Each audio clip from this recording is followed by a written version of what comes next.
कि महज 2 से 3 हफ्तों के भीतर इस खतरनाक खेल का अंत कर देंगे, लेकिन पूरी दुनिया उन पर हंसी के ठहाके लगा रही है, क्योंकि ये वही ट्रंप हैं जो इससे पहले 17 बार ये राग अलाप चुके हैं कि ईरान पूरी तरह खत्म हो गया, 18 बार अपनी जीत का झूठा जश्न मना चुके हैं और इस भयानक संघर्ष के बीच मैदान जंग में 10 बार बेमतलब के ठुमके लगा चुके हैं। हद तो तब हो गई जब वो 11 बार अपनी मीटिंग्स में गहरी नींद की झपकियां लेते पाए गए। क्या ये कोई मजाक चल रहा है या फिर अमेरिका की मति मारी गई है? ट्रंप कह रहे हैं कि हम किसी समझौते की भीख नहीं मांगेंगे क्योंकि हमारा कथित मकसद पूरा हो चुका है और अब ईरान को पाषाण युग के उस अंधेरे में धकेल देंगे जहां से वो कभी उठ नहीं पाएगा। ट्रंप ने तो बेशर्मी की सारी हदें पार करते हुए उन खाड़ी देशों का शुक्रिया अदा करना भी शुरू कर दिया है जो उनके इशारों पर कठपुतली बने हुए हैं। लेकिन तेहरान की महाहुंकार ने ट्रंप के इन तमाम कागजी दावों की धज्जियां उड़ाकर रख दी हैं। ईरान के रणबांकुरों ने साफ शब्दों में ललकारते हुए कह दिया है कि अब कोई समझौता नहीं होगा,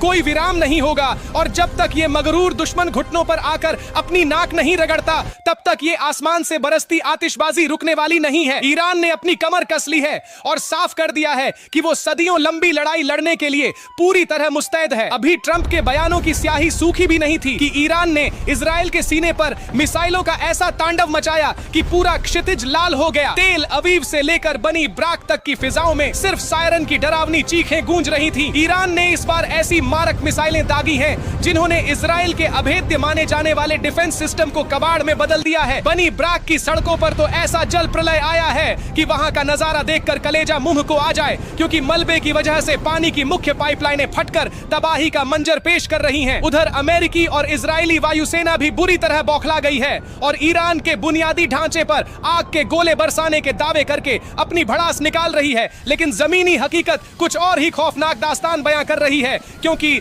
हिजबुल्लाह के जांबाजों ने हाइफा की विशाल रिफाइनरी को धुआं कर दिया है, जिससे पूरी अर्थव्यवस्था चरमरा गई है। हूती विद्रोहियों ने भी इस महासंग्राम में अपनी जबरदस्त एंट्री मारकर आग में पेट्रोल डालने का काम किया है। उधर समुद्र के सबसे महत्वपूर्ण रास्ते यानी स्टेट ऑफ हॉर्मुज पर ईरान का शिकंजा ऐसा कसा है कि पूरी दुनिया की सांसें हलक में अटक गई हैं। ट्रंप वहां गीदड़ भभकी दे रहे हैं कि रास्ता तुरंत खोलो वरना अंजाम भुगतने के लिए तैयार रहो, लेकिन ईरान ने वहां अपनी ऐसी समानांतर हुकूमत कायम कर दी है कि अब हर गुजरते व्यापारिक जहाज से भारी भरकम लगान वसूला जा रहा है, जिसके कारण वैश्विक बाजार में तेल की कीमतें किसी रॉकेट की तरह अंतरिक्ष की सैर कर रही हैं। ईरान ने तो ये सनसनीखेज दावा भी ठोक दिया है कि उसने अमेरिका के 37 जांबाज कहे जाने वाले लड्ढाकों का अस्तित्व मिटा दिया है और उनके वजूद को हमेशा के लिए मिट्टी में मिला दिया है। कुवैत के अंतरराष्ट्रीय हवाई अड्डे से लेकर बहरीन की तंग गलियों तक सिर्फ बर्बादी की गूंज सुनाई दे रही है। इराक के इस्लामिक रेजिस्टेंस के